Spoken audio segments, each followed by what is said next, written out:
Le but d'Eliphas Lévi, c'est faire une démonstration par la science, dans l'essence dans laquelle ils utilisent, démonstration par la science que l'Église catholique est la forme la plus achevée de synthèse et s'appuie sur la tradition par accumulation des témoignages. Les spirites, dit-il, tiennent des discours qui sont dans l'air, mais ne sont pas capables d'organiser quelque chose de solide. Ils ne tiennent pas compte de la légitimité de la tradition apostolique. La longue ligne de saints, et là il va donner quelques étapes essentielles de la progression de l'esprit humain, et pour lui, finalement, paradoxalement, c'est la croyance au progrès chez Eliphas Lévi qui justifie l'autorité. Pas de morale sans science.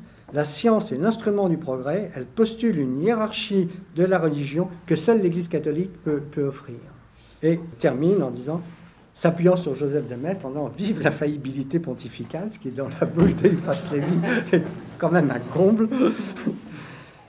Et il rajoute « Jamais le vote d'un concile ». Alors, chez ce révolutionnaire 48 arts, c'est surprenant, il met en avant cette notion essentielle de l'autorité spirituelle en disant, et d'une façon la plus antidémocratique qui soit, quand même assez surprenant, en disant « Jamais le vote d'un concile permettra de bénir les bouddhistes et les musulmans et que seule une décision du pape pourra le faire parce que tout doit ramener à la vérité. » Et il cite Platon pour finir, n'est-ce pas, le beau et la splendeur du vrai.